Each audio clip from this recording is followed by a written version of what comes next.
अभी जेठ के मंगलवार आने वाले हैं। जेठ माह आएगा और ज्येष्ठ माह के बाद में फिर उसमें जो मंगलवार होते हैं उनको बड़ा मंगलवार बोला जाता है। लेकिन व्यक्ति के जीवन में जब प्रॉब्लम आती है आदमी तो तभी जाता है कि भाई अब मुझे ये चाहिए। जैसे कि मैंने कहा कि उन्होंने बताया कि जाओ बटुक भैरव के पास, वहीं समस्या खत्म हो जाएगी।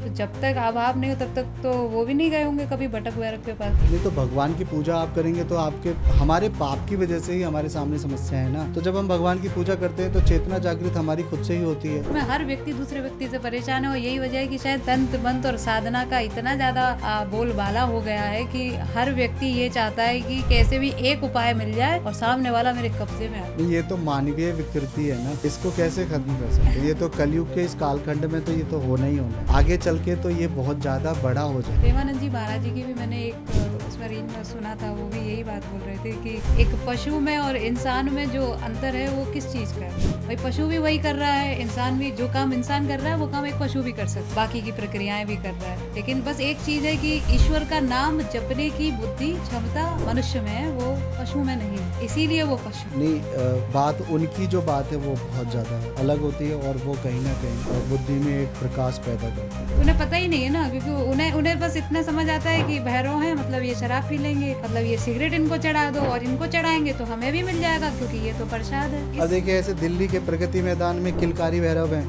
उनका नाम किलकारी भैरव इसलिए है क्योंकि मन है तो बहुत भटकता है कि ये वाले भगवान जी बना लो, कि अब इसको पूज लो, कि अब इसकी जरूरत है, और सारी दुनिया ही मेरे ख्याल से यही कर रही है। तो भगवान श्री शंकर को अगर आप मनाना चाहते हैं तो शिव पुराण में दे रखा है, आप उनको।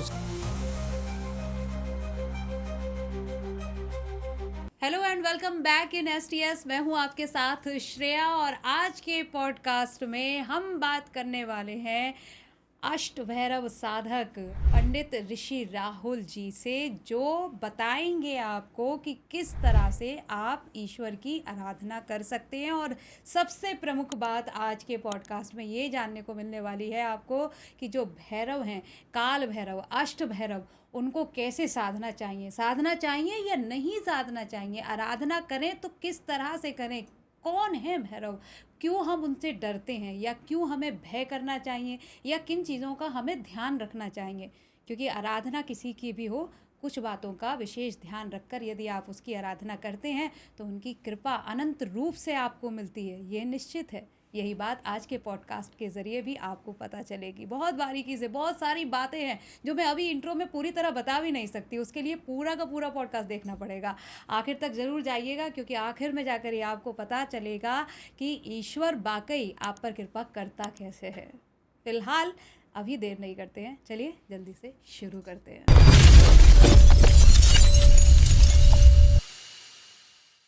स्वागत है सर आपका एक बार फिर हमारे पॉडकास्ट पे, और STS आपको बहुत बहुत शुक्रिया भी कहेगा क्योंकि लास्ट पॉडकास्ट में लोगों का इतना अच्छा रिस्पांस था और माता रानी को मैंने भी करीब से जाना समझा था उस पॉडकास्ट के ज़रिए। क्योंकि हमारा मोटिव है अच्छी बात सही तरीके से समझाना, किसी तरह का भ्रम मन में नहीं होना चाहिए, स्पेशली अपने सनातन धर्म को लेकर, अपने देवी देवताओं को लेकर हमें भ्रमित नहीं होना है। और ऐसे में एक बड़ा विचार था मेरे मन में और इसलिए मैंने आपको दोबारा बुलाया कि जब भगवती को हमने इतने करीब से आपके ज़रिए जाना तो क्यों ना भैरव जी को भी जाना जाए, क्योंकि भैरव बाबा को लेकर कई भ्रम हमें सुनने को मिलते हैं, वीडियोस में देखने को भी मिलते हैं। जानते हैं कि बाबा से डरना चाहिए क्योंकि ये महादेव का विकराल रूप है एक तरह से।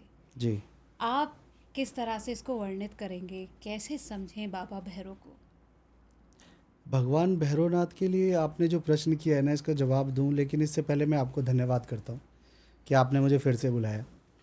भगवान भैरवनाथ के बारे में, भैरव एक ऐसी शक्ति है जो संपूर्ण विश्व पे, संपूर्ण सृष्टि पे, पूरे ब्रह्मांड पे एक मुख्य शासक की तरह काम करती है। भैरव को जानना आवश्यक होता है, लेकिन ये भी अच्छी बात है कि भ्रम बहुत ज़्यादा फैला हुआ है। भैरव एक शब्द से ही नहीं उनकी व्याख्या निकलती है। भगवान शंकर की सबसे ज़्यादा इनमें शक्ति समाहित है, उनका ही दूसरा रूप है, लेकिन ये इनके 5वें अवतार हैं भगवान भैरवनाथ। तो भगवान भैरवनाथ शंकर भगवान के 5वें अवतार हैं और ये उनके उग्र रूप से काल भैरव हुए हैं और उनके सौम्य रूप से बटुक भैरव हुए हैं। अच्छा। लेकिन अगर आप ब्रह्म वैवर्त पुराण, हमारे 18 पुराण हैं, आप जानते हैं, ब्रह्म वैवर्त पुराण के ब्रह्म खंड के 5वें अध्याय पे जाते हैं, पढ़ते हैं, तो वहाँ व्याख्या दी गई है कि भगवान श्री कृष्ण ने अपनी दाहिनी आँख से एक गण की उत्पत्ति की, और उस गण से और भी गण उत्पन्न हुए जो त्रिनेत्रधारी थे, अच्छा। चंद्र मुकुट जिन्होंने धारण किया हुआ था, विकराल विशालकाय दिगंबर जैसा उनकी देही थी, और बहुत ही ज़्यादा भयंकर जान पड़ रहे थे, और वो भैरवनाथ कहलाए। अच्छा। ये ब्रह्म वैवर्त पुराण में लिखा है, अच्छा। तो ब्रह्मखंड के 5वें अध्याय में। अच्छा, तो ये अंश नारायण के हैं फिर या शंकर भगवान के अंश है, शंकर लेकिन भगवान देखिए इसी पे ही भ्रम पैदा हो जाता है कि कौन सी शक्ति और कौन सा अंश कहाँ से निकला हुआ है, तो ये भ्रम इस तरीके से पैदा हो जाता है। लेकिन ये है कि भैरव एक ऐसी शक्ति है, अगर हम उनको एक इंसान मानवीय रूप से उनकी पूजा अर्चना करते हैं और उनको मानते हैं, तो वह साक्षात एक प्रचंड शक्ति है, हमारे कार्य सिद्ध होते हैं। डराते वो बिल्कुल नहीं है। इंसान को देवताओं से नहीं डरना चाहिए, इंसान को अपने बुरे कर्म से डरना चाहिए, जिन बुरे कर्मों को करके वो दूसरों को आहत करते हैं या नुकसान पहुंचाते हैं। भगवान कभी नुकसान नहीं पहुंचाते, वो सिर्फ क्षमा करते हैं, इसलिए वो भगवान हैं। बिल्कुल सही बात, क्योंकि जो भ्रम भी है या जो डर है वो हम ही लोग फैलाते हैं आपस में, और उस चीज़ को ना समझकर उसकी व्याख्या कुछ अलग ही तरीके से कर देते हैं। अब चूँकि इस प्लेटफॉर्म पर इतने सारे वीडियोस हैं, इतने सारे पॉडकास्ट हैं जहां हम अलग अलग भैरव के रूप को समझते हैं, और वहाँ बताया जाता है कि ये तंत्र मंत्र विद्या से जुड़े हुए हैं भैरव, और इनको अगर साध लिया तो चमत्कार हो सकता है, जीवन में बड़े बड़े परिवर्तन हो सकते हैं आप। लेकिन न जाने क्यों लोग इस तरफ ध्यान देते हैं बजाय इसके कि ईश्वर की आराधना करके उनको साधना, मतलब अपने मन को अच्छा करना या अपने मन के भय को दूर करना। तो कैसे समझें हम? देखिए, गोरख संहिता में भगवान श्री भैरवनाथ जी के बारे में एक बहुत स्पष्ट बात बताई गई है। वो ये गई है कि अमृत तत्व की तरह अगर जो सृष्टि का भरण करता है वह भैरव है। भरण भस भैरव है, ठीक है। जो शक्ति से रमण करता है वो भैरव है, और जो ज्ञान सद्भाव से वमन करता है सृष्टि का वो भैरव है। अर्थात 3 अक्षरों से भैरव बनता है, और 3 अक्षरों की शक्ति के बारे में गोरख संहिता में लिखा हुआ है। तो इसी प्रकार से अगर हम तंत्र मंत्र की तरफ सोचते हैं तो तंत्र मंत्र की तरफ मार्ग भी हैं, तंत्र मंत्र की तरफ, क्योंकि तंत्र की रचना ही भगवान शंकर ने की है, तो भगवान भैरवनाथ उनके ही रूप हैं, तो तंत्र में तो जुड़े हुए हैं वो, ऐसी बात नहीं है। लेकिन तंत्र जो था, तंत्र भगवान शंकर ने बनाया था मुक्ति मार्ग के लिए, मोक्ष के लिए। वामाचार के माध्यम से, वामाचार की साधना के माध्यम से जो साधु संत होते हैं, जो अघोर तपस्या करने वाले होते हैं, वो इस तंत्र की साधना के माध्यम से भगवान के द्वारा मोक्ष प्राप्त करते हैं। तंत्र को गलत लोगों ने गलत तरीके से प्रस्तुत किया है, और उसका दुष्प्रभाव जो है वो तंत्र के ऊपर पड़ा है, इसलिए हम लोग तंत्र को गलत मानते हैं। जी, लेकिन मंत्र के माध्यम से पूजा करना, भक्ति करना, केवल नाम जप से करना, और तंत्र से भी भक्ति करना, ये सभी संप्रदाय में आते हैं, सभी संप्रदाय इनका मान रखते हैं, परंतु ये इंसान की विकृति है। भगवान भैरवनाथ की अगर आप पूजा करते हैं, शंकर भगवान की करते हैं, माँ दुर्गा की करते हैं, जिनकी भी पूजा करते हैं, तो वो आपके अंदर चेतना जागृत करते हैं कि आप सत्कर्म करें अपने आप से। तो भयभीत होने वाली कोई बात यहाँ पे नहीं है। यहाँ पे सिर्फ ये है कि हमें अपने आप से अपने अंदर सुधार करना चाहिए, और भगवान की पूजा करेंगे तो हमारे काम सिद्ध होते चले जाते हैं। तो भैरवनाथ की पूजा के लिए, चूँकि जैसे कि आप स्वयं भी अष्ट भैरव साधक हैं, तो 8 भैरव हैं। अब अलग अलग रूप को समझना और उनकी उत्पत्तियाँ कैसे हुई थी, यहाँ से शुरू कीजिए। भगवान भैरवनाथ के लिए अगर आप पूछते हैं अष्ट भैरव के बारे में, तो अष्ट भैरव आपके 8 जो भैरव हैं, वो 8 भैरव 8 कैसे बने हैं, उसमें वो भगवान शंकर की तरफ से अगर उनकी व्याख्या की जाती है, या सिर्फ मैं ब्रह्म वैवर्त पुराण की बात करता हूँ जहाँ भगवान श्री कृष्ण ने उत्पत्ति की है, दोनों ही तरफ से, लेकिन वहाँ दोनों ही तरीके से 8 ही भैरव के समूह आते हैं। अच्छा। पहले आपके आसितांग भैरव हैं। अच्छा। आसितांग भैरव जी जो हैं वो आपकी पूर्व दिशा की रक्षा करते हैं। भैरव तो रक्षा करने के लिए हैं। फिर आपके बाद रूरू भैरव आ जाते हैं। उसके बाद में आपके चंड भैरव हैं, क्रोध भैरव हैं, उन्मत्त भैरव हैं, भीष्म भैरव हैं, कपाल भैरव हैं। फिर आपके आते हैं संहार भैरव, जिनको काल भैरव भी कहा जाता है। अच्छा। तो बाकी के जितने 7 भैरव हैं सभी की 4 भुजाएं हैं।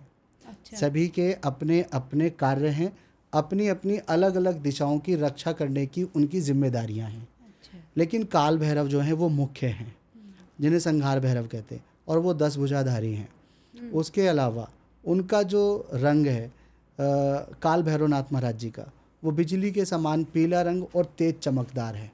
पीला रंग? जी। लेकिन उनको तो काला रंग है। नहीं नहीं नहीं नहीं नहीं, अच्छा। ऐसे तो भगवान शंकर कर्पूर गौरम कर्णावतारम, हाँ, हाँ। वो तो कर्पूर जैसे गोरे हैं, लेकिन लेकिन उनकी उनको काली तो मूर्तियां बनी है। शिवलिंग काला हाँ। हर जगह मिल जाता जी, है। जी, जी। जी। संहार भैरव का जो रूप है वो इस प्रकार का है। अच्छा। और जो आपके असितांग भैरव सबसे पहले नंबर पे आते हैं, उनका जो रूप है वो आपका श्वेत वर्ण है। श्वेत वर्ण है, और उनका जो वाहन है वो आपका श्वान है, जिसको कुत्ता बोलते हैं। तो ये 8 समूह हैं, और इसी प्रकार से 64 योगिनियाँ माता की पूजा में आपने देखी हैं या सुनी हैं। तो 64 योगिनियाँ जो हैं उनके भी 8 समूह हैं। उन 8 समूह को नियंत्रित करने के लिए 8 ये भैरव हैं। भैरव है। अच्छा। उनको नियंत्रित करने के लिए, क्योंकि योगिनियाँ माता की उग्र रूप में हैं।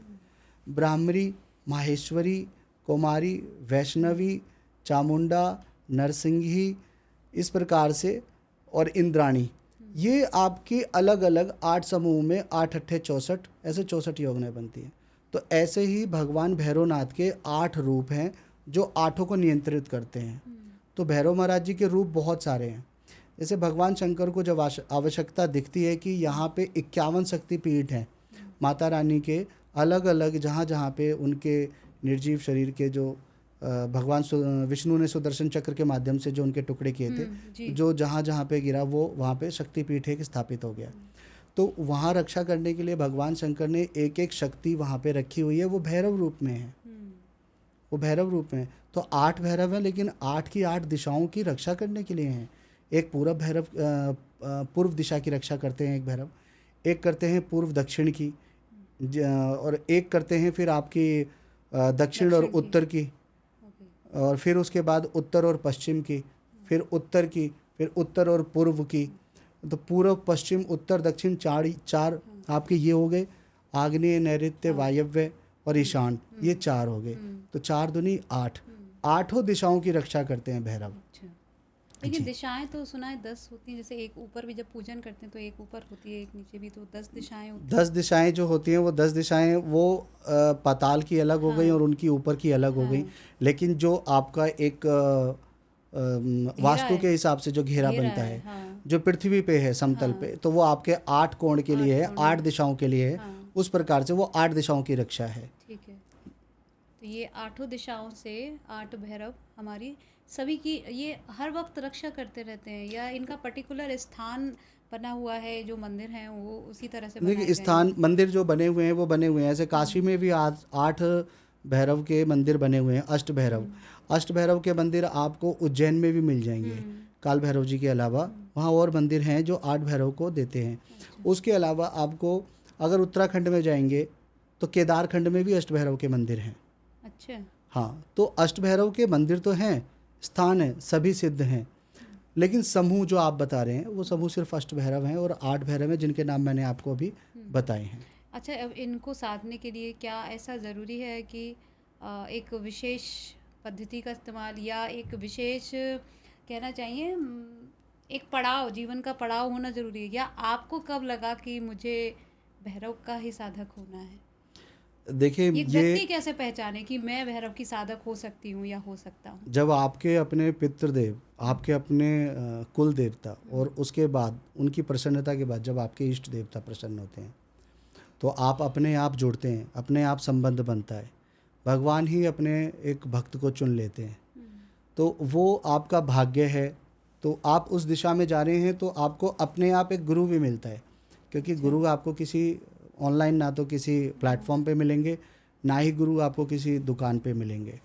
तो वो ही आपको गुरु से मिलवाते हैं, और आपका और देवताओं के बीच का एक अपने आप में संपर्क ऐसा बनता है कि जब आप उनकी आराधना करते हैं, आप उनसे कनेक्ट करते हैं खुद को, तो आप जैसे आपको एक रुचि बन जाती है कि आपने पढ़ाई की है, आपने साइंस लिया है या फिर आपने आर्ट लिया है या आपने कॉमर्स लिया है, आपकी रुचि बनती है, या खेल कूद के प्रति, ऐसे ही रुचि आपकी भगवान के प्रति बढ़ती है। तो भगवान ही आपको जोड़ रहे हैं अपने आप से, क्योंकि आप जुड़ना चाह रहे हैं। तो इसी प्रकार से फिर गुरु आपको आगे साधना करने का एक सही तरीका बताता है, सही नियम बताता है। और वहाँ पे जब आपका मन बहुत ज़्यादा परेशान होता है, तो उसको संयम करने के लिए भी भगवान एक जो गुरु के रूप में आते हैं ना, वही सब कुछ करते हैं। अब चूंकि आपने जैसे भैरव की साधना की, आपको गुरु भी मिले और आपका साधना, मार्गदर्शन देखिए मैं मिला। साधना के बारे में एक बात हाँ। बताता हूँ। साधना देखिए, आप निरंतर जिसकी पूजा करते जा रहे हैं, आप उसके साधक ही हैं। अच्छा। निरंतर पूजा जिसकी करते जा रहे हैं, जिस देवी देवता को आप मानते हैं, आप उनको निरंतर पूज रहे हैं, तो वो आप साधक ही हैं, उनके साधक बन चुके हैं, क्योंकि आप साधना कर रहे हैं। आप सिर्फ उन्हीं में रमे हुए हैं, आपके दिल दिमाग में केवल वही हैं, आप उन्हीं के तरीके से चल रहे हैं। और विशेष साधक जो बन जाते हैं, जिनको बहुत कुछ अनुभव होने लग जाता है, उनकी विशेष कृपा प्राप्त होती है, दूसरों का भला भी कर देते हैं, या तांत्रिक भी लोग उनको बोल देते हैं। तो ऐसा होता है, वो अलग होता है। साधक ठीक है, लेकिन वो क्या साधक, अंतर है एक साधक में एक तांत्रिक में? देखिए ये बताइए। क्योंकि दोनों ही साधक है, दोनों ही बाबा को मना रहे हैं, भैरव को पकड़े हुए हैं, तो डिफरेंस क्या आ जाता है फिर दोनों के बीच में? हम पहचान कैसे करें कि कौन सही है कौन गलत है? ग्रंथों के हिसाब से बात करें तो शारदा तिलक में तो तांत्रिक की व्याख्याएं अलग दी गई हैं नाम के हिसाब से। अच्छा। हाँ, साधक, अगर आप साधना कर रहे हैं, भगवान के प्रति प्रेम बहुत ज़्यादा है, विशेष साधना कर रहे हैं, साधक तो आप बन चुके हैं। अगर साधना कर रहे हैं तो साधना करते समय आप साधक बन चुके हैं। तांत्रिक इसलिए बोल जाते हैं, जो सिर्फ वामाचार तंत्र क्रिया को करते हैं, वो तांत्रिक हो जाते हैं। अच्छा, मतलब दो हैं, दक्षिणा मार्ग और वामाचार, समयाचार जिसे कहते हैं, ये दो मार्ग बताए गए हैं। वैष्णव संप्रदाय होता है जो गृहस्थ आश्रम से जुड़ा हुआ है, जो देवी देवताओं की, जैसे आप और हम आराम से पूजा कर रहे हैं, मान रहे हैं, माँ भगवती की नवरात्रि की सेवा कर रहे हैं। सावन का महीना आ जाएगा तो भगवान भोलेनाथ के हो जाएंगे, ठीक है। जेठ का महीना आएगा तो हनुमान जी के भक्त हो जाएंगे, जन्माष्टमी आती है कृष्णा तो कृष्ण के, ठीक है। तो आप भक्ति कर रहे हैं, हाँ। लेकिन जो समयाचार होता है, वामाचार जिसे कहते हैं, वो तंत्र की तरफ आपको सिर्फ काम करवाता है। अच्छा। वो तांत्रिक क्रियाओं को जिसे कहते हैं, वो तंत्र होता है कि उसमें गृहस्थ आश्रम के लोग कम होते हैं, अच्छा। और उसमें पूजा करते हुए विशेष एक गुरु के सानिध्य में, और उनकी पूजा करते करते वो मोक्ष की तरफ जाते हैं। सभी का लक्ष्य केवल एक है, और वो मोक्ष है। मोक्ष। मैं आपको एक छोटा सा उदाहरण देता हूँ। भैरव जी हैं, भगवान शंकर के रुद्र अवतार हैं। इसी प्रकार से हनुमान जी हैं, वो भी भगवान शंकर के रुद्र अवतार हैं। दोनों का काम हमारे इंसानों के प्रति क्या है? एक है, मोक्ष की तरफ लेके जाना। तरीके अलग हैं। पहला, हनुमान जी आपको कहते हैं कि आपके अंदर अपने सतोगुण को ज़्यादा बढ़ाएं, सात्विकता को, भगवान की भक्ति करें, भगवान का नाम लें, और भगवान के प्रति समर्पण के साथ में अपने अंदर की जितनी बुराइयां हैं उनको खत्म करते चले जाएं, मतलब तमोगुण को कम करें। ये हनुमान जी कहते हैं, क्योंकि भक्ति का दूसरा रूप जो है वो हनुमान जी हैं साक्षात, ठीक है। अब आते हैं भैरव जी। तो भैरव जी क्या कहते हैं कि आपके अंदर जो बुराई है, मानव के अंदर जितनी भी बुराई है, तमोगुण जिसे कहते हैं, वो मुझे दे दो, मेरे ऊपर छोड़ दो। अच्छा। शराब है, सिगरेट है, या कोई भी चीज़ है, आप मेरे प्रति बुराई त्याग दीजिए, सतोगुण को आप बढ़ाइए, ठीक है। तो अब दोनों का लक्ष्य क्या है? मोक्ष की प्राप्ति की तरफ लेके जाना, व्यक्ति को अच्छा करना। बिल्कुल। भगवान शंकर के माध्यम से गलती त्रुटि कुछ नहीं हो सकती ना। तंत्र भी उन्होंने गलत नहीं बनाए, मंत्र भी उन्होंने गलत नहीं बनाए। दुष्प्रभाव ना हो जाए इसलिए मंत्रों को उन्होंने कील दिया है। तो कीलक करने के बाद क्या है, हमें कुछ अगर सिद्धि प्राप्त करनी है तो उत्कीलन करना बड़ा आवश्यक हो जाता है।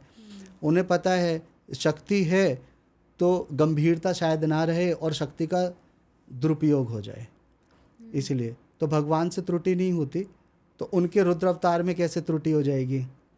तो भैरव जी से डरने की आवश्यकता तब है जब हमारे कर्म बुरे हैं। हाँ, जब हमारे ही मन में गलत चल रहा है अगर किसी के प्रति और कुछ कर रहे हैं गलत, तो ऑब्वियसली कि कुछ ना कुछ नहीं तो भगवान भैरवनाथ ने, अगर चलो ठीक है, मैं मानता हूँ कि भगवान भैरवनाथ उग्र रूप है, भक्ति का रूप हनुमान जी हैं। हनुमान जी ने तो रामायण में जाकर के बहुत बड़े बड़ों को मारा है। हाँ, मारा तो है। एक्चुअली कुछ रूप से भी इफेक्ट पड़ता है। वहाँ सौम्य रूप है हनुमान जी का, एक सिंपल सा, जहाँ मन को अच्छा लगता है, और एक एक बन गया है उनका चरित्र ही ऐसा। हमारे एक कॉन्सेप्ट होता है ना कि हमारे दिमाग में बन गया है, और भैरव को लेकर एक अलग ही चरित्र कि वो तो मार काट कर देंगे, खत्म कर देंगे, खलास कर देंगे, नहीं तो ये वो वाला। मनुष्य की विकृति है ना। अच्छा, हनुमान जी को चिरंजीवी कहा जाता है, लेकिन क्योंकि वो धरती पर अवतरित हैं, लेकिन भैरव अवतरित माने जाएंगे? नहीं, भगवान भैरवनाथ तो एक मैंने आपको ये तो बताया ना, भगवान जो हुए ना। सृष्टि के अंदर जो खत्म नहीं हो रहे, हाँ जो सृष्टि का भरण कर रहे हैं, और वो मुख्य शासक हैं, तो उनके जीवन और मरण का तो कुछ है ही नहीं, कोई है ही नहीं, मतलब कुछ ही नहीं है। ओके, तो इस चीज को हनुमान जी को अजर अमर का वरदान माँ सीता ने दिया था। हनुमान जी ने विशेष साधना नहीं करी है, उन्होंने क्या किया है, सिर्फ भगवान श्री राम का नाम जाप किया है। उनके सारे कार्य सिद्ध हो गए। उन्होंने कहा मैं कुछ नहीं करता, जो कर रहे हैं प्रभु कर रहे कर हैं, रहे हैं। मैं तो कुछ नहीं करता, वो यही तो कहते थे। जी जी जी। तो उसी नाम जाप का जो है फल उनको ये प्राप्त हुआ कि माता सीता ने, जो भगवान राम की ही शक्ति का दूसरा रूप कहा जाएगा, माँ अम्बा हैं, उन्होंने आशीर्वाद दे दिया कि जाओ आप अजर अमर हो जाओ। अजर मतलब कभी बूढ़े नहीं होना है, अमर मतलब कभी आप मरेंगे नहीं। लेकिन बाद में भगवान श्री राम और सीता माता ने राम दरबार में भी उनको एक जाते समय पृथ्वी से जब वो जा रहे थे तब भी तो उन्होंने वरदान दिया है कि जहाँ जहाँ श्री राम भगवान का नाम जपा जाएगा, सिया राम का गान होगा, हनुमान जी वहाँ पे विराजित रहेंगे। तो हनुमान जी के लिए देखा जाए तो वो हमारे लिए है आशीर्वाद। हनुमान जी के लिए तो आशीर्वाद है कि आप वहाँ मौजूद रहेंगे, आप राम नाम सुनेंगे, प्रभु चरित सुनबे को रसिया। लेकिन देखा जाए तो वो फायदेमंद हमारे लिए है ना। हाँ, अगर मुझे अपने संकट मोचन है हनुमान जी, अगर मुझे सीता जी ने ये वरदान ना दिया होता तो शायद आज हनुमान जी को हम कैसे बुला पाते हैं। हाँ, और दूसरी बात, दूसरा आशीर्वाद भी तो है। तो आप हनुमान जी के लिए हनुमान जी का नाम मत लीजिए, राम जी का नाम दी। राम जी का नाम लेते रहिए, सीताराम करते रहिए, भगवान हनुमान स्वामी वैसे ही आपकी सुन लेंगे। वो आशीर्वाद हमारे लिए है ना। प्रभु चरित सुनबे को रसिया वाली जो बात है वो हमारे लिए, इंसानों के लिए है। हमें राम नाम करना है, भगवान हनुमान स्वामी हमारे प्रसन्न हो जाएंगे, फिर हमें जो मांगना है मांगो। वैसे वो भगवान है, मांगने की आवश्यकता नहीं है, उन्हें पता है कि आपके पास कमी किस चीज़ की है। तो जो हमारे लिए सही है वो हमारे लिए मिलेगा। एक्चुअली हमारे अभी एक लास्ट पॉडकास्ट जो हमारा पिछले हफ्ते गया है उसमें भी हमारी यही चर्चा रही थी। सुंदरकांड के विशेषज्ञ हमारे साथ में थे और बड़ा अच्छा से उन्होंने यही बात बताई कि जितना राम का नाम आप ले सकते हो, सुंदरकांड का करने का मतलब ये नहीं कि आप हनुमान जी को खुश कर रहे हो, आप राम जी को खुश कर रहे हो, क्योंकि सुंदरकांड में हनुमान जी का चरित्र है और उसे सुनने के बाद हनुमान जी खुश नहीं होते, राम जी खुश होते हैं। और जब राम जी खुश होते हैं तो हनुमान जी तो ऑटोमेटिक खुश होंगे, क्योंकि हनुमान जी की खुशी राम जी के भी साथ बंधी हुई है। तो बड़ा अच्छा सा उन्होंने इस चीज़ को ही समझाया कि राम का नाम ही आपको पार लगाएगा, ये निश्चित है। अच्छी बात है कि सुंदरकांड की अच्छी व्याख्या की है, लेकिन आप थोड़ा सा और गहराई में उतरते हैं जी। तो श्री रामचरित मानस जो है वो पूरा ही बहुत सुंदर है। निश्चित। वो कैसे सुंदर है इसका एक बहुत अच्छा प्रमाण है कि श्री रामचरित मानस की जो पूरी कथा है वो कागभुसुंडी ने सुनाई है, और वो सुनाई है गरुड़ जी को। शंकर भगवान ने उमा पार्वती माता को सुनाई है तो अलग है, लेकिन शंकर भगवान ने ही वो गरुड़ को नहीं सुनाई है। और गरुड़ स्वयं भगवान विष्णु के वाहन है। उनको अहंकार हो गया और उनको नवदा भक्ति के बारे में जानना था, तो भगवान ने ही उनको बोला, शंकर भगवान ने बोला। पहले वो ब्रह्मा जी के पास गए थे, ब्रह्मा जी ने कहा कि आप जाओ भगवान शंकर के पास, वो शंकर भगवान के पास गए। शंकर भगवान ने कहा कि आप एक काम करो, उत्तर हिमालय में जाओ, वहाँ कागभुसुंडी जी मिलेंगे, कागभुसुंडी जी से समझिए सारी राम कथा और अपने अहंकार को भी खत्म कर सकते हैं। तो माता उमा ने उनसे पूछा कि आपने क्यों भेज दिया उनके पास, आप तो स्वयं भी तो सुना सकते थे, आप ही बता देते। अमर कथा मुझे सुना दी, आप तो सब कुछ बता सकते हैं। उन्होंने कहा खग समझे खग ही की भाषा, अर्थात खग पक्षी कि पक्षी की भाषा जल्दी समझेगा। और अहंकार तोड़ना है, बढ़ाना नहीं है कि मैं गरुड़ हूँ, मुझे भगवान शंकर ने उपदेश दिए हैं, ये अहंकार नहीं बढ़ाना। मैं गरुड़ हूँ, उच्च हूँ, उसके बावजूद मेरे को कौवे ने कथा सुनाई है जो निकृष्ट है, तो अहंकार टूटेगा। भगवान तो अभिमान खत्म कर रहे हैं ना, और उसको भक्ति की तरफ लेके जा रहे हैं। तो अगर एक पहली बात तो ये, दूसरा आप ये देखिए जो मैं कह रहा था कि प्रमाण रामचरितमानस कितना सुंदर है, सुनने में अच्छा लगता है, मीठा लगता है। क्यों लगता है कि कौवे ने बोला है, कौवे की वाणी सबसे ज़्यादा कर्कश होती है, हमें सुन के अच्छा नहीं लगता ना। जब कौआ भी रामचरितमानस गा के हमें मीठा सुना सकता है, है। तो हम तो इंसान हैं। तो केवल सुंदरकांड नहीं, जितने सातों कांड हैं सारे ही अच्छे हैं। पूरे यही बात उन्होंने भी बताई थी, लेकिन मतलब बात ये था कि हम स्पेशली सुंदरकांड को थोड़ा सा ज़्यादा समझने की कोशिश कर रहे थे, तो बड़ा अच्छे से उन्होंने उसका विवरण दिया। और बाकी ईश्वर के जो रूप हैं अलग अलग, आज तो हम केवल भैरव जी को समझने की कोशिश कर रहे हैं, क्योंकि जब भगवती को जान लिया तो मेरे मन में था बाबा बजरंगी को भी समझूं और भैरवनाथ को भी समझना चाहिए, क्योंकि मेरे एक रिश्तेदार है, उन्हें बड़ी समस्या थी कि उनका धन अटका हुआ था, तो उन्हें किसी ने उपाय बताया था कि जाकर बटुक भैरव को आप दूध चढ़ा कर आइए, तो इससे आपके पैसे वापस आ जाएंगे, क्योंकि बटुक भैरव ही हैं जिनके पास ये धन वापसी लाने का तरीका है। तो क्या ये भी होता है, या कौन से और से तरीके हैं जो रेमेडीज़ कहना चाहिए जिनको आज के समय में, तो जिसके माध्यम से हम इस समस्या से निकल सकते हैं, और कैसे उसका ध्यान रखना चाहिए करते देखिए, समय? धन आगमन के लिए बहुत सारे उपाय हैं। ऐसा नहीं है कि केवल बटुकनाथ भैरव जी की ही पूजा की जाए। अच्छा। अगर आपको किसी ने बता दिया, मार्गदर्शन दे दिया, तो आप बटुक भैरव जी की साधना कर रहे हैं या उनको प्रसन्न करने के लिए कुछ कर रहे हैं और उनसे प्रार्थना कर रहे हैं, तो मदद तो वो भी करेंगे। बटुक भैरव जी मना तो नहीं करेंगे। बटुक भैरव जी सौम्य रूप में हैं, एक बच्चे के समान। हाँ। तो उनको मदिरा नहीं चढ़ाई जाती, उनको दूध चढ़ाया जाता है। लेकिन अच्छा। बटुक भैरव जी के साथ श्वान चल रहा है, कुत्ता। हाँ। आप रविवार की सुबह, मतलब रविवार उनका दिन है, रविवार की सुबह अगर आप कुत्ते को दूध पिलाएं और जब कुत्ता दूध पी रहा है तभी बटुक भैरव जी के नाम से मन में प्रार्थना करें, वो तो तब भी सुनेंगे। किसी भी भगवान देवी देवता ने कभी नहीं बोला कि आप मेरे प्रति कुछ भी व्यर्थ कर दें। किसी पुराण में व्याख्या नहीं है। सब कहते हैं कि आप सत्कर्म करें, जीव आत्माओं को आप कुछ खाने पीने के लिए दें। केवल मनुष्य को भंडारा नहीं करना होता, सूक्ष्म जीव हैं उनको भी कुछ खाने पीने के लिए दे दो, भगवान तब भी आपकी सुनेगा। जीव दान दे देते हैं, जीव दान दिया जाता है। जैसे कई जगह मछलियां कट रही होती हैं, हाँ, जहाँ पे अगर आप उनमें कुछ जिंदा मछलियों को खरीद के अपने सामर्थ्य अनुसार वापस उसको किसी तालाब या नदी में डाल दें, तो एक समय के लिए आपने उनको जीवन दान दे दिया। मृत्यु तो निश्चित है, उनकी आएगी और हमारी भी आएगी, पर एक समय के लिए आपने जीवन दान दिया ना, वह पुण्य कर्म भगवान भी देख रहे हैं। तो आपका राहु ठीक हो गया। अच्छा। आपका राहु ठीक हो गया, पानी के जीव को बचाया है आपने, तो उससे आपका क्या है, चंद्रमा भी शांत हो गया। सबसे बड़ी बात है, भगवान विष्णु ने मत्स्य अवतार लिया था, तो अगर आप मछली को बचा रहे हैं तो आपको नारायण को बचा रहे हैं। तो भगवान हमेशा सत्कर्मों के लिए ही कहते हैं ना, सत्कर्म तो यही है। और जो बलि होती है वो भी आपके अभिमान की, काम क्रोध मद लोभ, हमारे अंदर आने वाले जो बुरी विकृतियाँ होती हैं ना, अगर हम इनका त्याग कर देते हैं या ज्ञान रूपी तलवार से इनको ख़त्म करते हैं, तो इसका अर्थ ये है कि हमने भगवान के नाम की बलि दे दी। अच्छा। बिल्कुल। आप जाते हैं ना, वो गणेश विसर्जित करते हैं लोग गणेश जी को, और कुछ होते हैं जब सरस्वती माता की भी स्थापना करते हैं, फिर कुछ समय बाद बसंत पंचमी पे उनका विसर्जन करते हैं। तो मेरा मानना ये है कि जब आप विसर्जन करते हैं ना, तो अपने अंदर की किसी एक बुराई को भी विसर्जित करके आइए। बिल्कुल सही बात, क्योंकि असल में विसर्जन वही है। और धन आगमन के लिए जो आपने बताया है मेरे को, एक उपाय जैसे मैंने बताया कि ये दूध पिलाने का उपाय, ये बहुत अच्छा है। धन आगमन के लिए माता लक्ष्मी स्वयं धन कनक धारा स्तोत्र का पाठ करें आप। इसको डेली करना चाहिए या कोई पर्टिकुलर डेज पे? अगर प्रतिदिन कर सकते हैं तो अच्छी बात है, 5 से 7 मिनट लगते हैं। डेली प्रतिदिन कर सकते हैं तो बहुत अच्छी बात है।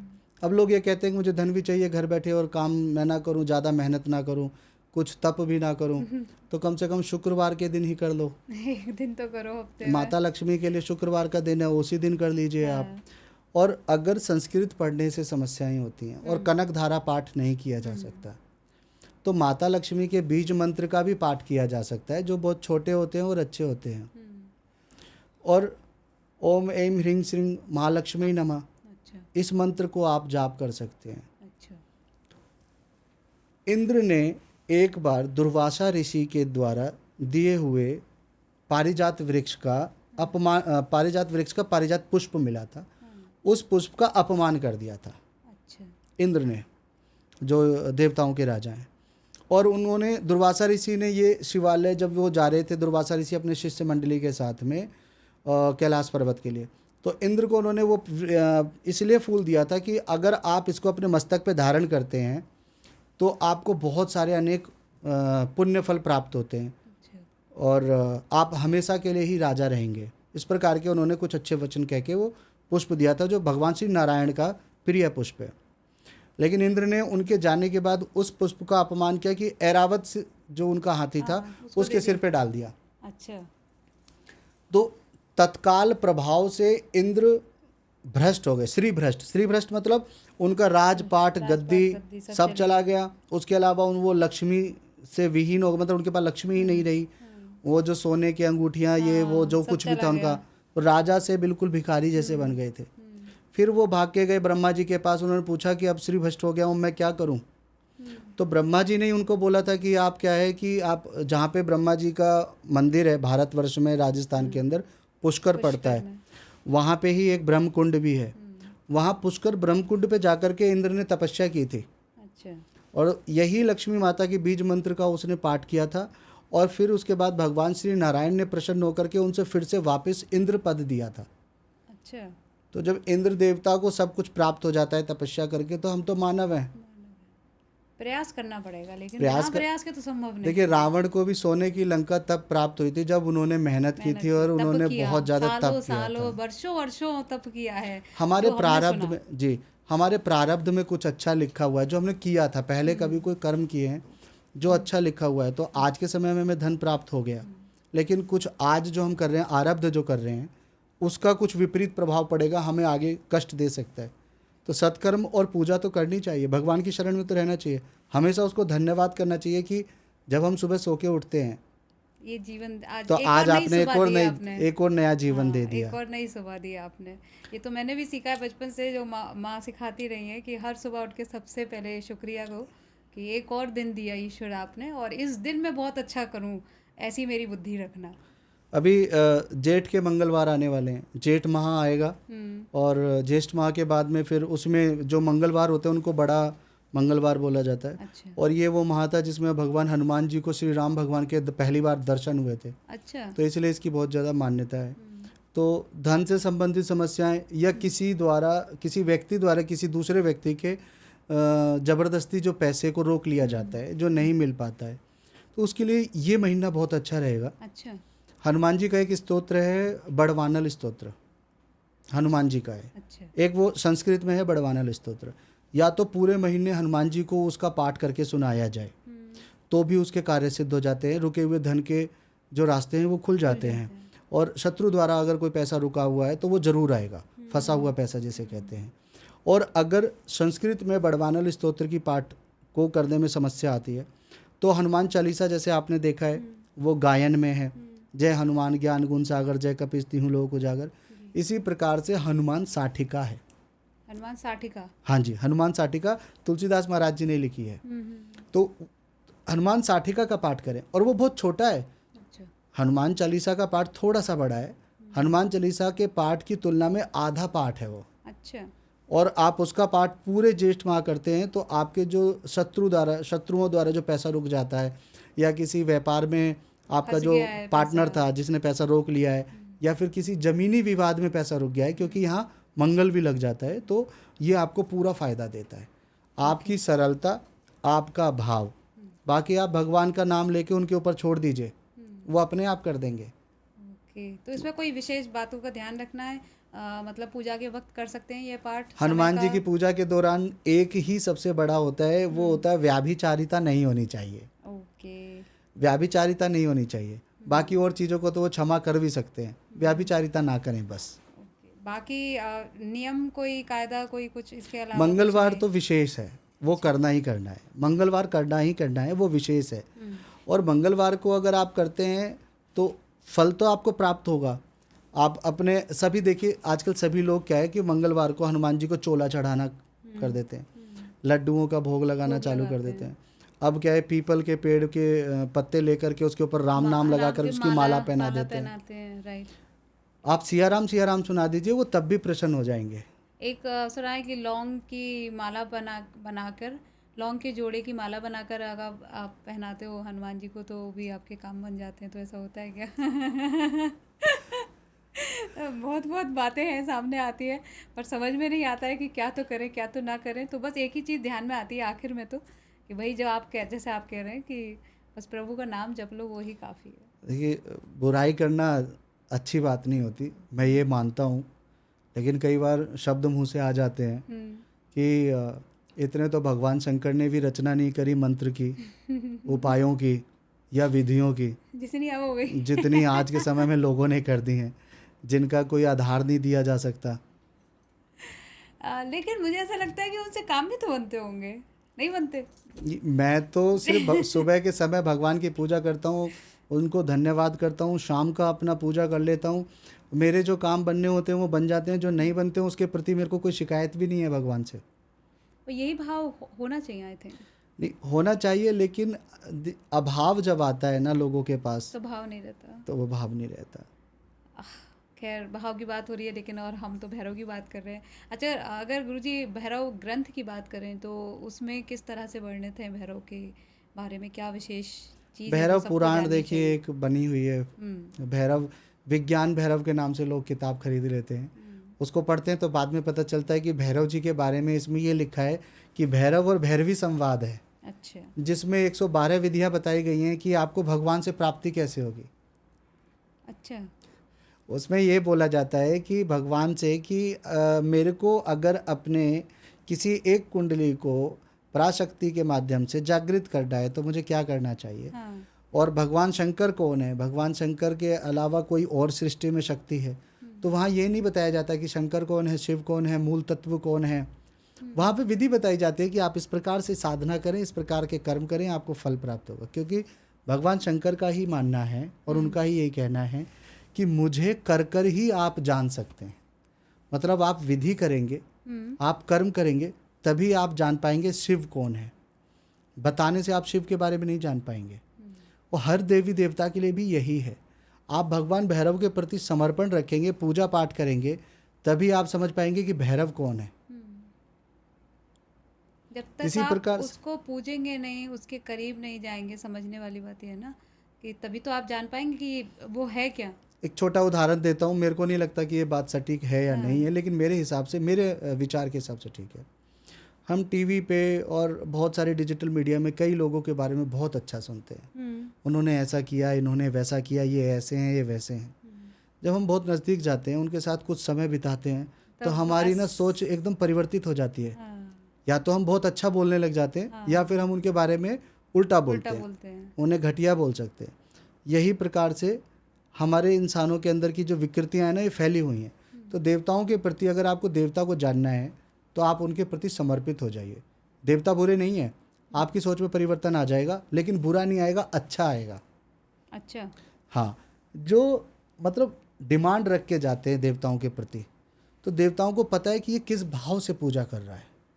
लेकिन व्यक्ति के जीवन में जब प्रॉब्लम आती है, आदमी तो तभी जाता है कि भाई अब मुझे ये चाहिए। जैसे कि मैंने कहा कि उन्होंने बताया कि जाओ बटुक भैरव के पास और भाई समस्या ख़त्म हो जाएगी।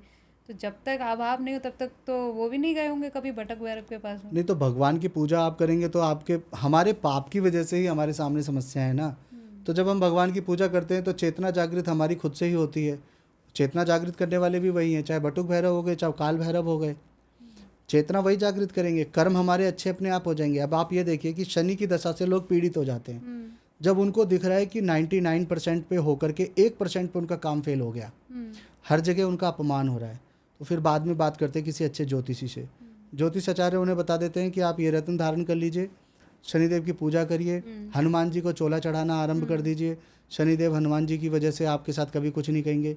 पीपल के पेड़ पे परिक्रमा लगाइए, उनको जल दे दीजिए, चौमुखी दिया जला दीजिए शनिवार के दिन, क्योंकि पिपलाद ऋषि रहते हैं और उनके श्राप की वजह से शनिदेव कभी किसी को छूते नहीं है, ना उनको परेशान करते। ये सब आपको पता है, हमें पता है। लेकिन होता क्या है, शनिदेव क्रूर नहीं है। शनिदेव आए हैं हमारे कर्मों की सजा हमें देने, और वो उनकी जो महादशा या दशा है उसमें हम जो ये भक्ति भाव का काम कर रहे हैं और सत्कर्म जो कर रहे हैं, वो हमें एक तरीके से तपा रहे हैं, हमारे अंदर की सारी विकृतियों को ख़त्म कर रहे हैं। वो एक जैसे 24 कैरेट का गोल्ड होता है, तपाते हैं वो ऐसे ही इंसान को बना देते हैं। और इंसान सिर्फ धन्यवाद करता है कि बुरा वक्त था, जैसे तैसे नाम नाम करते हुए निकल या भगवान शनिदेव को तेल चढ़ाते चढ़ाते निकल गया। काम बहुत ज़्यादा नुकसान हो सकता था लेकिन इतने पे रुक गया। तो हर देवी देवता आपके अंदर सिर्फ अच्छाइयाँ लेके आता है। लेकिन कभी कभी ऐसा भी रहता है ना कि जब हमारी ग्रह दशाएं ठीक नहीं चल रही होती हैं, मान लीजिए 7:30 का ही वक्त है, जी तो ना तो हमारी बुद्धि सही काम करती है, ना तो विवेक चल रहा होता है। उस वक्त फिर हम गलत निर्णय गलत समय पे गलत करते चले जाते हैं। तो ऐसे में अब भगवान ने तो मान लीजिए उन्होंने ही शायद हमारे सामने ये चैलेंज फेंका हो कि भाई ये तेरे सामने गलत है, अब गलत करेगा या नहीं करेगा। अब बुद्धि ही गलत चल रही है तो हम तो गलत ही करेंगे ना, हम सही कैसे करेंगे उस टाइम पे। नहीं, ये कहने की बात है बुद्धि गलत चल रही है। हाँ। किसी भी गलत कार्य को करने के लिए हाँ। एक बार हमारे मन में आता है कि ये गलत है या नहीं है। हाँ, ये बात तो सभी सच के है। साथ हो रहा हाँ, है, ये ऐसा तो नहीं सच है। है। आपके अंदर जीवात्मा जो है ना वो भगवान से जुड़ी हुई है और वो आपको चेतना देती है कि आप गलत चल रहे हैं या नहीं चल रहे हैं। ग्रहों की वजह से बुद्धियाँ खराब हो जाती हैं या कर्म गलत हो जाते हैं या हमारा सोचने समझने का तरीका गलत हो जाता और है। मान लीजिए उसका लेकिन प्रायश्चित करने का यदि मन करे किसी व्यक्ति का, फिर मतलब वो उसको पता चल गया कि ये मैं गलत कर चुका, अब तो मन में प्रायश्चित है, तो वो गलत किया हुआ काम गलत रहेगा या सही है? धर्म की परिभाषा समय कर्म इनके हिसाब से बदल जाती है। अच्छा। तो इसी प्रकार से हमें प्रायश्चित किसका करना है वो भी देखना होता है।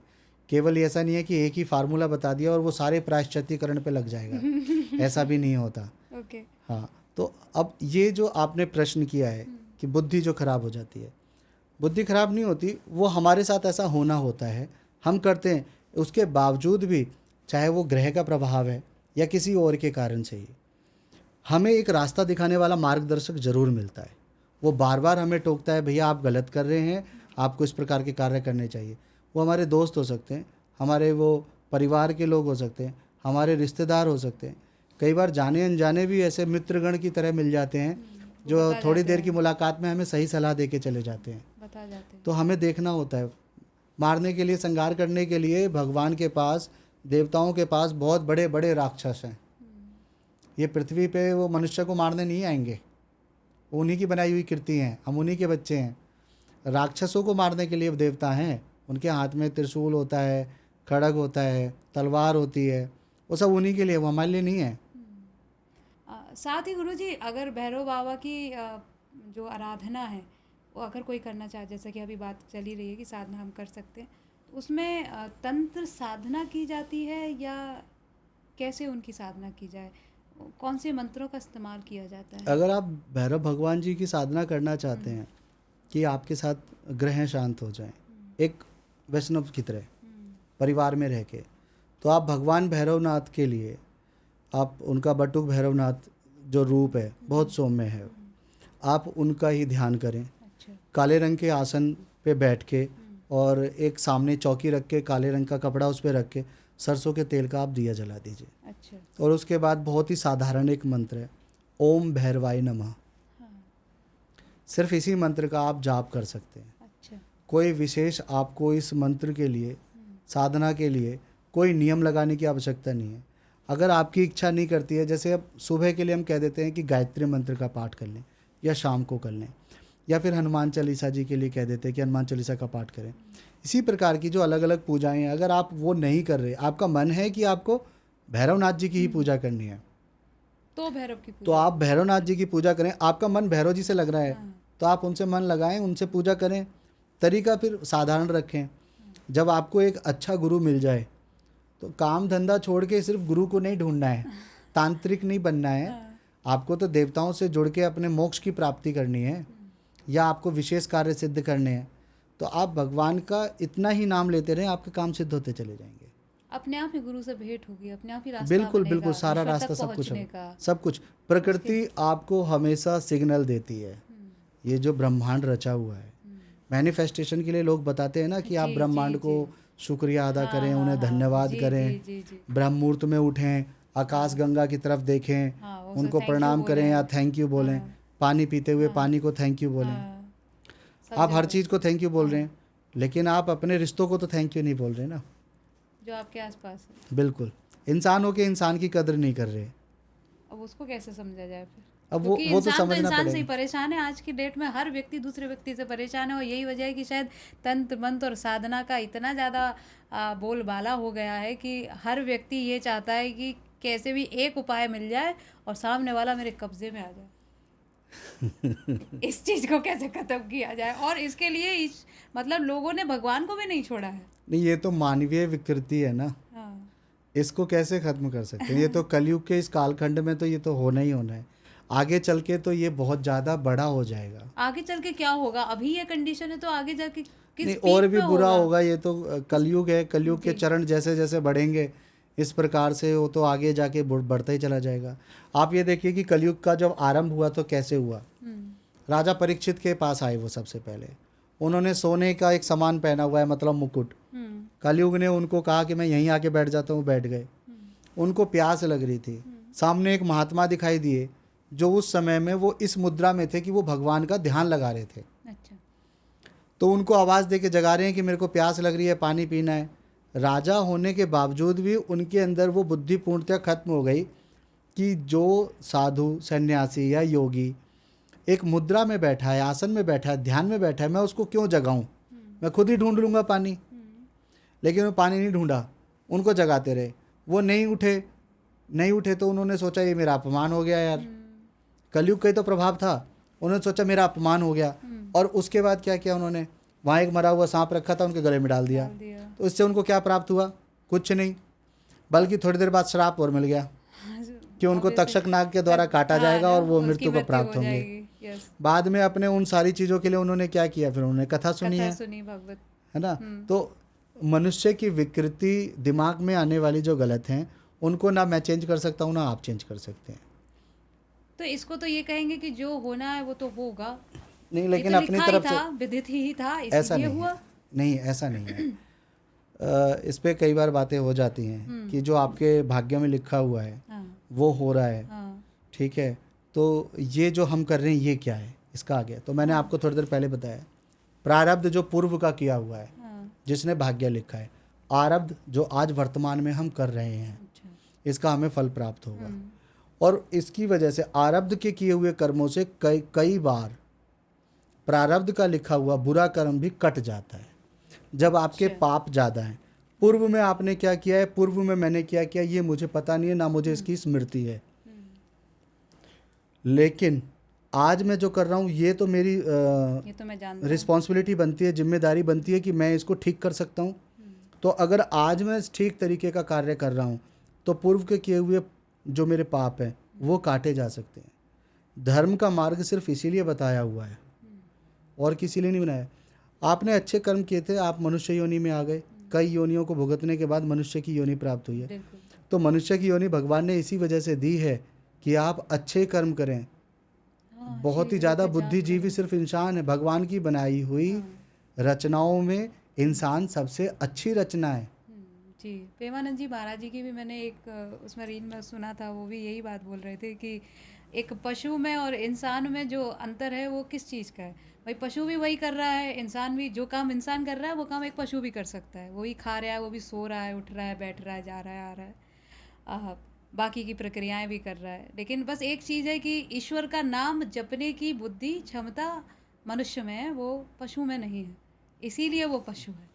नहीं, बात उनकी जो बात है वो बहुत ज़्यादा अलग होती है और वो कहीं ना कहीं बुद्धि में एक प्रकाश पैदा करती है। जी जी। लेकिन जिस प्रकार से गीता की पुस्तकों को आपने देखा होगा, रेड लाइट पे, मेट्रो स्टेशन के बाहर कई जगह बेचने वाले खड़े रहते हैं और वो कोई और नहीं होते, किसी बड़ी संस्था से जुड़े हुए लोग होते हैं और वो सिर्फ इतने रेट पे उनको बेचते हैं कि वो आपको मतलब छपे हुए जो उनकी कॉस्ट पड़ती होगी उतने फ़ायदा नहीं होगा उनको इसका। मेरा मानना ये है कि गीता की पुस्तकें जो बिक रही हैं उसके लिए आप दबाव दे रहे हैं या आग्रह कर रहे हैं कि आप इस पुस्तक को खरीदिए, लेकिन वो गीता के बारे में इतना अच्छा क्यों नहीं व्याख्या करते कि लोगों में उसके प्रति आकर्षण पैदा हो कि गीता को पढ़ना चाहिए, सुनना चाहिए, समझना चाहिए। गीता का एक श्लोक किसी भी इंसान की ज़िंदगी में परिवर्तन ला सकता है। 700 750 श्लोक की आवश्यकता नहीं होती, एक श्लोक भी उसका बहुत काफ़ी है। जो भगवान श्री कृष्ण के मुखारविंद से कहे हुए काम है उनको धारण करना चाहिए। मैंने कह दिया कि आप इस काम को कर लीजिए, आपका कार्य सिद्ध हो जाएगा, आप उसको तुरंत मान लेते हैं। भगवान श्री कृष्ण के कहे हुए अक्षरों को या नहीं शब्दों को मानते? क्यों नहीं मानते आप? तो बेचने की आवश्यकता नहीं पड़ेगी, लोग भाग भाग के खरीद के उसको पढ़ेंगे। लेकिन लोगों के पास अभी उस प्रकार की रुचि पैदा करने लायक बातें ही नहीं जा रही कि गीता को खरीदना चाहिए, गीता को पढ़ना चाहिए या गीता को सुनना चाहिए। तो जब तक ये कार्य पूरा नहीं हो पाएगा तब तक लोगों के अंदर से विकार खत्म नहीं खत्म होंगे। ही नहीं होगा। और ये विकार कैसे खत्म अब होगा? कुछ वर्षों के लिए तो भगवान अवतार नहीं ले सकते ना। हाँ, उनको वो तो इंतजार ही देखेंगे ना कि जब पूरी तरह से पीक पे आ जाएगा, प्रॉब्लम्स पीक पर होंगी, तभी अभी आएंगे अवतार आप लेकर। भगवान भैरवनाथ के बारे में जैसे आप व्याख्या कर रहे थे, विश्वनाथ जी का दर्शन करने जाते हैं तो काल भैरवनाथ काल भैरव के मिलते हैं। वहाँ पे भी दर्शन करने मेरा जाते सवाल ये भी था, एक मेरे मन में था कि क्योंकि बड़े बड़े कुछ भैरव के मंदिर हैं जहाँ मैं भी गई हूँ और बड़े सिद्ध पीठ हैं। उज्जैन के महाकाल हैं जो जिनको तो भोज उसमें प्रसाद में मदिरा का प्रसाद चढ़ाया हैं। जाता वो है। बुराई के लिए मदिरा चढ़ाने का मतलब होता वहाँ है। बड़ा तरीका ही मतलब लोग उसको गलत ही सोच के ले जाते हैं कि अब ऐसे भैया- तो भूतेश्वर में महादेव हैं, जी इंदौर में भूतेश्वर महादेव हैं, हाँ वो भोलेनाथ ही का तो रूप है। वहाँ सिगरेट चढ़ाई जाती है, अच्छा वहाँ सिगरेट चढ़ाई जाती है। भगवान के ऊपर बुराइयों का असर नहीं होता। उनका कहने का अर्थ है कि ये सारी गंदी बातें आप हमारे लिए छोड़ दीजिए, हाँ यहाँ छोड़ जाइए। उनको चढ़ाने पिलाने से कुछ नहीं होगा। भगवान विक्रांत भैरव हैं वहाँ पे। हाँ विक्रांत भैरव जी के बारे में स्कंद पुराण के अवंती खंड में भी लिखा हुआ है कि शमशान घाट के नज़दीक एक भैरवनाथ का मंदिर स्थापित रहेगा और वहाँ पे जो दाह संस्कार होगा उसके बाद उनके दूसरे जन्म नहीं हो सकते। इस प्रकार से हाँ, स्कंद पुराण के अवंती खंड में इस बारे में उनकी व्याख्या दी गई है। लेकिन अब वो विक्रांत भैरव हैं, वे विकराल रूप लेकर के वहाँ पे बैठे हुए हैं। लोग जाते वहाँ पे बाहर बोर्ड लगा हुआ है कि आप भगवान को यहाँ पे सिगरेट शराब ना चढ़ाएं। बोर्ड लगा हुआ है, मैं गया हूँ, मैंने देखा है। लेकिन उसके बावजूद भी लोग चढ़ा रहे हैं। चढ़ाते हैं।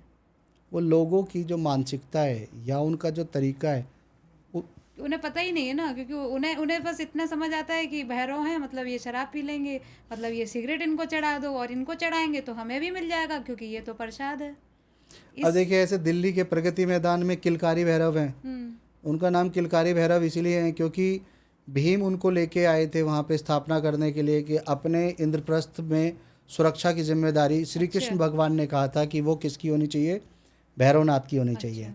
तो जब उन्होंने उनको वहाँ ले जाके स्थापना करना चाहा है, भीम उनको उठा के ले गए थे, तो वो इंद्रप्रस्थ से पहले ही उनको थक के उन्होंने वहाँ पे ज़मीन पे रखा।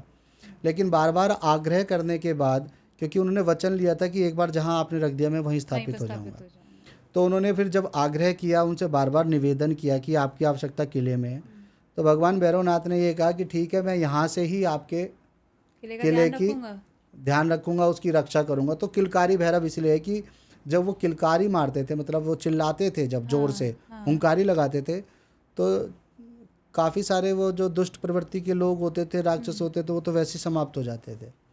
तो भैरव की शक्ति तो बहुत विकराल है। भैरव की शक्ति के बारे में तो कोई समझ नहीं सकता। जिसको भगवान शंकर ने नेतृत्व दिया है रक्षा करने का, वो शक्ति अपने आप में अलग ही होगी। मतलब कितनी, लेकिन क्योंकि आपने कहा डरने की तो बात है नहीं है, तो नहीं डरे आप बुरे कर्म से, बुरे कर्म से भैरव से डरने की आवश्यकता भगवान नहीं है, क्योंकि भैरव वो से तो- किस लिए डरना। नहीं उनके अब उनके वाराणसी में आनंद भैरव के नाम से एक स्थान है, लाट भैरव के नाम से, अष्ट भैरवों में नाम अलग अलग हो जाते हैं। हाँ, तो जो नाम मुख्य नाम है वो यही है जो मैंने आपको बताए हैं। असितांग भैरव, रूरू भैरव हो गए, क्रोध भैरव हो गए, उन्मत्त भैरव हो गए, कपाल भैरव हो गए, चंड भैरव हो गए, संहार भैरव। अब अलग अलग स्थान पे अलग अलग नाम से अगर उनको रखा गया है, वो नाम रखा गया आनंद भैरव, लेकिन रूप उनका एकदम उग्र है, देखने में भयावह लगते हैं।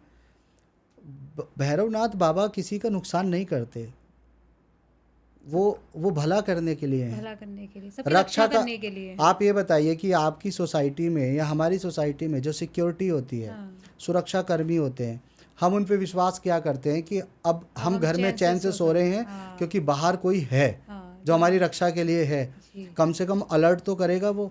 सीसीटीवी कैमरा भी लोग लगा देते हैं, सीसीटीवी कैमरा आने वाले संकट को रोकता तो नहीं है, बस बताता तो है कि कौन आया था।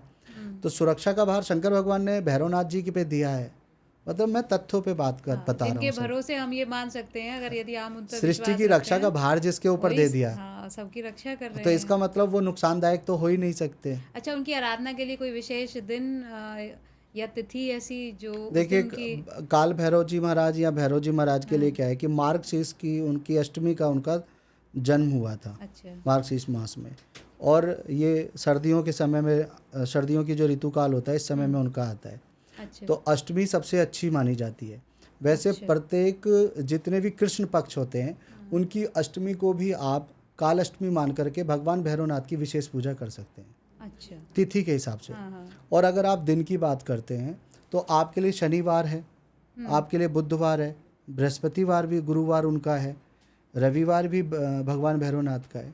एक विशेष कार्य मैं आपको बता देता हूँ, आपने प्रश्न नहीं पूछा पर भगवान भैरवनाथ की चर्चा चल रही है जी। इसलिए मैं बता देता हूँ कि जीवन में लगता है कि कोई भी एक कार्य है जो बहुत ज़्यादा अनिष्टता फैला रहा है और वो सिद्ध नहीं हो रहा।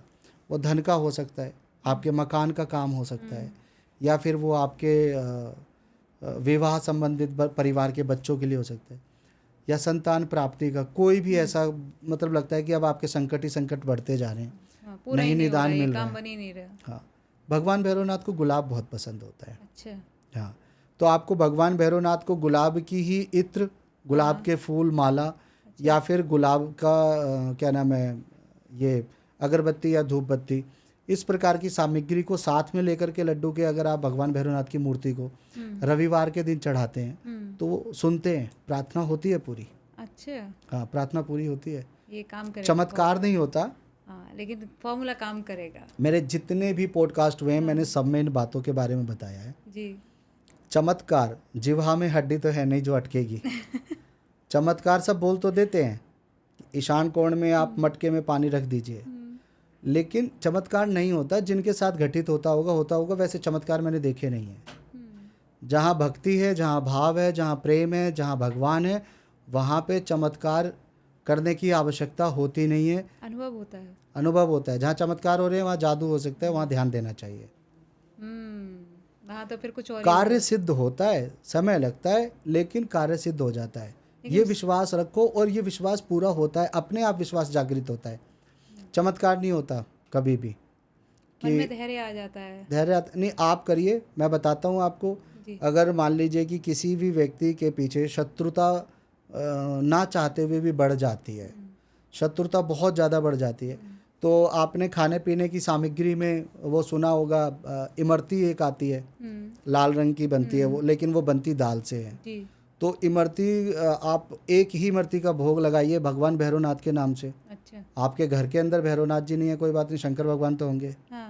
उनके सामने रख के भैरवनाथ का नाम ले लें तो भी आधा प्रसाद आप पाइए, आधा प्रसाद आप अपने घर के बाहर गली के जो कुत्ते हैं उनको दे दीजिए इमरती का।